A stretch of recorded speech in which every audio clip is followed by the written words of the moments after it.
அனைவருக்கும் வணக்கம். நான் உங்கள் 5ஆம் தலைமுறை ஜோதிடர் ராம்குமார் ராஜேந்திரன்.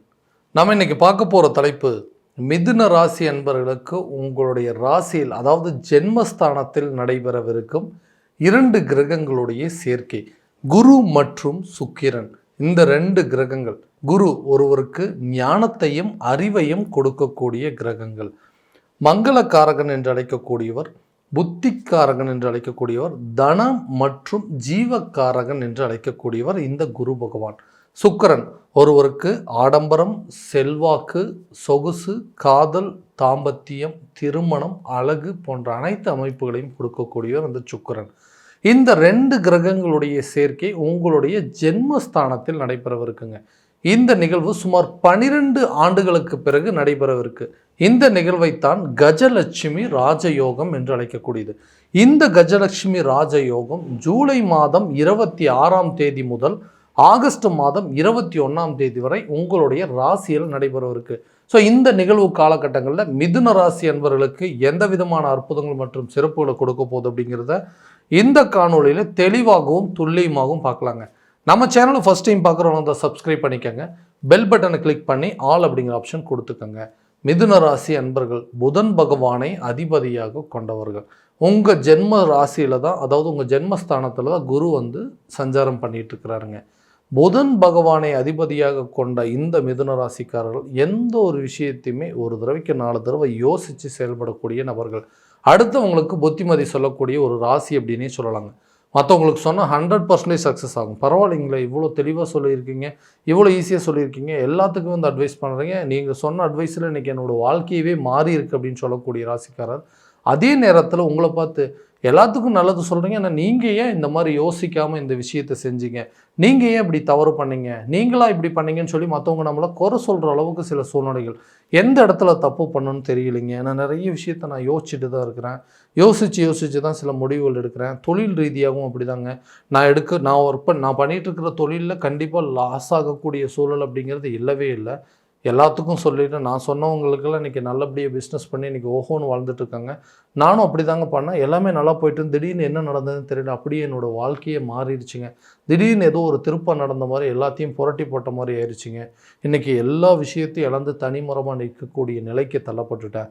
எந்த விதத்துலையும் சப்போர்ட் இல்லை. கூட பிறந்தவங்களும் சரிங்க, சகோதரன் சகோதரியாக இருக்கட்டும்ங்க, பெற்றவங்களும் சரி, நண்பர்களும் சரி, எல்லாருமே நமக்கு துரோகத்தை செய்யக்கூடிய ஒரு நிலைக்கு தள்ளப்பட்டுட்டாங்க. யாரும் எனக்கு உதவி பண்ணலனாலும் பரவாயில்ல, என்னை தொந்தரவு பண்ணாமல் விட்டுட்டாவே போதும். எல்லாருக்கும் நல்லது தாங்க பண்ணிகிட்டு இருந்தேன். எல்லாருக்கும் போய் தேடி போய் சில உதவிகள் செஞ்சேன். தேடி போய் சில விஷயங்களுக்கு அவங்களுக்கு சில அட்வைஸ் பண்ணேன். இன்றைக்கி அவங்களோட வாழ்க்கை நிலையே மாறி இருக்குது.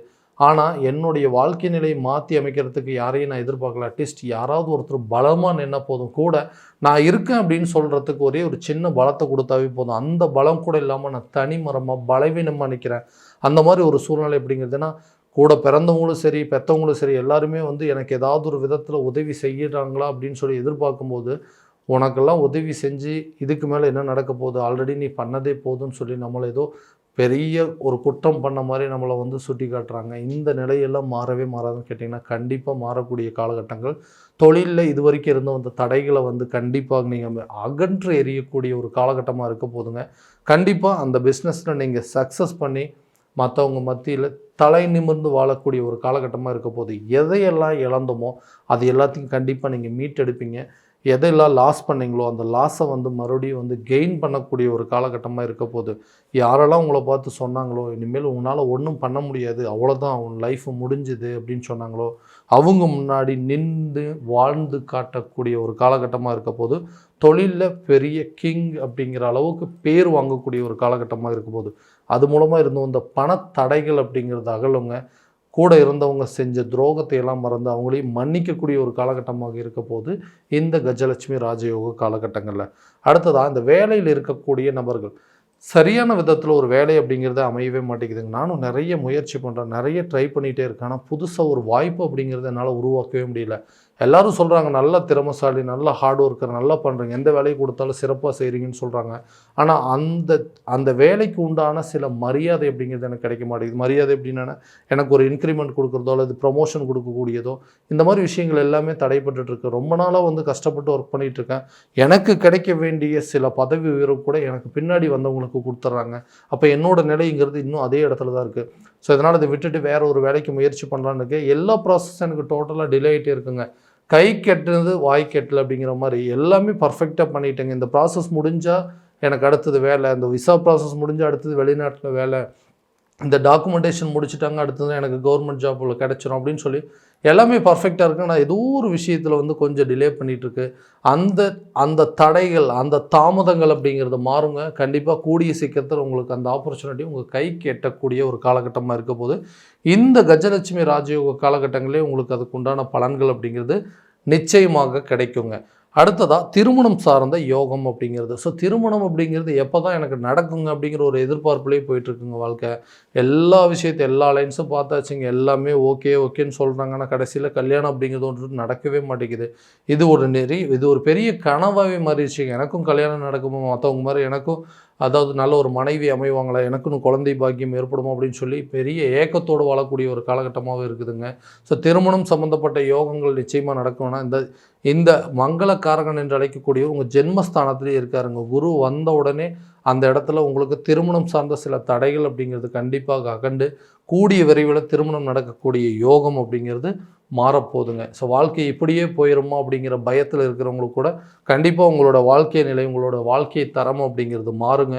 கூடிய விரைவில் உங்கள் வீட்டில் ஒரு சுபகாரியம் நடப்பதற்கான சூழல் அப்படிங்கிறது நிச்சயமாக ஏற்படுங்க. அடுத்ததாக கணவன் மனைவிக்கிடையே இருக்கக்கூடிய கருத்து வேறுபாடுகள். நீங்கள் எல்லாமே பார்த்து தாங்க பண்ணுறீங்க, ஆனால் இந்த விஷயத்தை மட்டும் நீங்கள் பண்ணாமல் இருந்திருந்தீங்க இன்றைக்கி நம்ம குடும்பத்தில் இவ்வளோ பெரிய பிரச்சனைகள் வந்திருக்காது அப்படின்னு சொல்கிற அளவுக்கு மனைவி வந்து கணவனை பார்த்து குறை சொல்வதோ எல்லாமே உன்னால தான் சொல்லி கணவர் வந்து மனைவி பார்த்து குறை சொல்ல ஒருத்தருக்கு ஒருத்தர் மாற்றி தான் செய்த தவறுகளை மட்டுமே வந்து சுட்டி காட்டுற மாதிரி ஒரு நிலை வந்துருச்சு. இதனால் குடும்பத்தில் நிம்மதி இல்லைங்க. தேவையில்லாத சண்டை சச்சரவுகள், ஒருத்தருக்கு ஒருத்தர் சப்போர்ட் அப்படிங்கிறது இல்லை.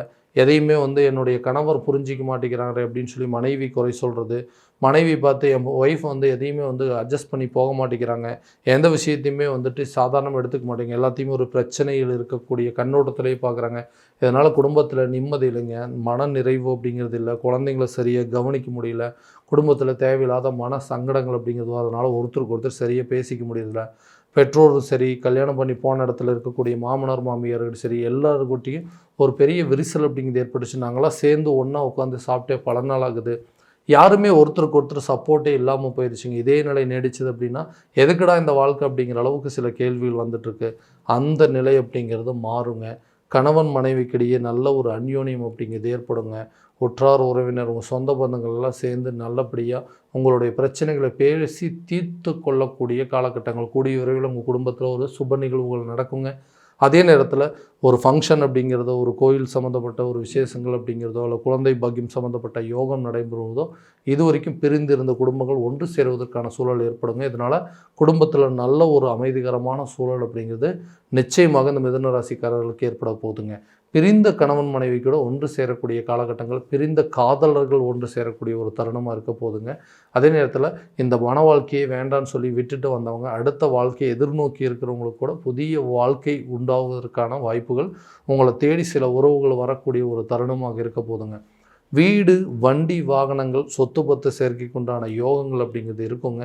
பழைய வண்டி எக்ஸ்சேஞ்ச் போட்டு புது வண்டி கண்டிப்பாக வாங்குவீங்க. அதே நேரத்தில் வீடு கட்டுவதற்கான யோகமும், இது வரைக்கும் வீட்டு மேலே இருந்த கடனை அடைப்பதற்கான சில முயற்சிகள் அப்படிங்கிறதும், வீடு அடமானத்தில் இருக்குங்க, அதை ஏதாவது ஒன்று பண்ணி அதை க்ளோஸ் பண்ணணும்னு நினைக்கிறவங்களுக்கு கூட இந்த காலகட்டங்களில் நீங்கள் அதுக்கு உண்டான முயற்சி எடுக்கலாம். மற்றவங்க மத்தியில் உங்களுடைய அந்தஸ்தை உயர்த்தி கொள்ளக்கூடிய ஒரு காலகட்டமாக இருக்க போகுது. குருவோடு சுக்கிரன் சேரும்போது இது ஒரு ராஜ யோகத்தை உருவாக்குங்க. யாரெல்லாம் உங்களை பார்த்து ஏளனமாக பேசிகிட்டு இருந்தாங்களோ, உங்களை பார்த்து மட்டம் தட்டிகிட்டு இருந்தாங்களோ, இனிமேல் வந்து இவன் மீண்டு வரவே முடியாதுன்னு சொன்னாங்க, அவங்க மத்தியில் உங்களுடைய சொந்த காலில் நின்று தனியாக நின்னாலும் நான் தான் எல்லா விஷயத்தையும் பண்ண அப்படிங்கிறது நெஞ்சை நிமிர்த்தி வாழக்கூடிய ஒரு காலகட்டமாக இருக்க போது எல்லா விஷயத்தையும் நீங்கள் கட்டாயமாக செஞ்சு முடிப்பீங்க. உங்களுக்குன்னு ஒரு தனி வீடோ, உங்களுக்குன்னு ஒரு புதிய வண்டி வாகனங்கள், ஒரு கார் சம்மந்தப்பட்ட விஷயங்களோ, ஒரு மோட்டார் வாகனம் சம்மந்தப்பட்ட விஷயத்திலோ கட்டாயமாக நீங்கள் அதை சக்ஸஸ் பண்ணக்கூடிய ஒரு தருணமாக இருக்க போது உங்களுடைய வருமானங்கள் உங்களை தேடி வருங்க. நீங்கள் எதிர்பார்த்த இடத்துலேருந்து சில பொறுப்புகள் அப்படிங்கிறது உங்களுக்கு கிடைக்கும். ஆரோக்கியத்தில் இதுவரைக்குமே இருந்து வந்த தடைகள் அப்படிங்கிறது கொஞ்சம் கொஞ்சமாக விலகுங்க. இதுவரைக்கும் வந்து ஹெல்த் ரிலேட்டடாக நிறைய இஷ்யூஸ் இருந்தது. அந்த பிரச்சனைகள் அப்படிங்கிறதெல்லாம் எப்போ தான் தீருங்க? இந்த ஆரோக்கியத்தில் முன்னேற்றம் இருக்காதா? குடும்பத்தில் வந்து ஒருத்தர் போனால் ஒருத்தருக்குன்னு சொல்லிட்டு யாராவது ஒருத்தருக்கு ஆரோக்கிய கெடுதல்கள் அப்படிங்கிறது கொடுத்துட்டே இருக்குது. பெற்றவங்களுக்கும் சரி, அதே மாதிரி பிள்ளைகளுக்கும் சரி, ஆரோக்கியத்தில் இருக்கக்கூடிய கெடுதல்கள் அப்படிங்கிறது நிச்சயமாக விளங்குங்க. வெளிநாடு சம்மந்தப்பட்ட யோகங்களுக்கு உண்டான சில கல்விகள் அப்படிங்கிறது உங்களுக்கு அமையும். ஸோ இந்த கோர்ஸ் படித்து முடிச்சிங்கன்னா கூடிய சீக்கிரத்தில் உங்களுக்கு ஃபாரினில் ஆப்பர்ச்சுனிட்டி இருக்குது அப்படிங்கிறது. உயர்கல்வி படிப்பதற்கு வெளிநாடு சென்று வருவதற்கான யோகமோ அல்லது வெளியூர் சென்று படிப்பதற்கான சில சூழல் அப்படிங்கிறது ஏற்படுங்க. கல்வி சம்மந்தப்பட்ட யோக காலமாக இருக்க போதுங்க. இந்த அதாவது புத்திக்காரகன் என்று சொல்லக்கூடிய இந்த புதன் ராசி மிதுன ராசியில் இருக்கக்கூடியவங்களுக்கு கல்வியில் நல்ல ஒரு முன்னேற்றமும் கல்வியில் நல்ல ஒரு ரிசல்ட் எதிர்நோக்கிட்டு இருக்கிறவங்களுக்கு கண்டிப்பாக இது ஒரு சாதகமான ஒரு மாதமாக இருக்க போதுங்க. இது வரைக்கும் நம்ம பார்த்ததெல்லாம் கோச்சார ரீதியான பலன்கள் மட்டும்தான். இந்த பலன்கள் அனைத்து உங்களுக்கு நடக்குமா அப்படின்னா உங்களுடைய சுய ஜாதகத்தை முழுமையாக தெரிஞ்சுக்கிட்டு அதில் உள்ள திசாபுத்திகள் எப்படி இருக்குங்கிறத பார்த்துட்டு அதுக்கு தகுந்தாற்போல் சில முயற்சிகள் எடுத்திங்கன்னா கண்டிப்பாக நல்ல ஒரு வெற்றி அப்படிங்கிறது கிடைக்கும். உதாரணத்துக்கு திருமணம் சம்மந்தப்பட்ட யோகம் இருக்கா, புத்திரர் சம்மந்தப்பட்ட பாக்கியம் இருக்கா, வண்டி வாகனங்கள் வாங்குவதற்கான யோகம் இருக்கா அப்படிங்கிறதெல்லாம் முழுமையாக தெரிஞ்சுக்கிட்டு அதற்குண்டானபடி முயற்சி பண்ணும்போது கண்டிப்பாக அது ஒரு நல்ல விதமான வெற்றி பாதையை நோக்கி கொண்டு போகுங்க. ஸோ உங்களுடைய ஜாதகத்தை எங்கிட்ட பார்க்கணும் அப்படின்னு விருப்பப்பட்டீங்கன்னா கீழே தெரிகிற நம்பருக்கு கான்டாக்ட் பண்ணி அப்பாயின்மெண்ட் ஃபிக்ஸ் பண்ணிக்கோங்க. அப்படி இல்லையா உங்களோட ஜாதகத்தை வாட்ஸ்அப் மூலமாக அனுப்பிச்சி வச்சிங்க அப்படின்னா தெளிவான முறையில் கணிச்சு துல்லியமான பலன்கள் அப்படிங்கிறது உங்களுக்கு தெரியப்படுத்தப்படுங்க. மீண்டும் அடுத்த காணொளியில் உங்களை சந்திக்கும் வரை உங்களிடமிருந்து விடைபெறுவது உங்கள் ராம்குமார் ராஜேந்திரன். நன்றி.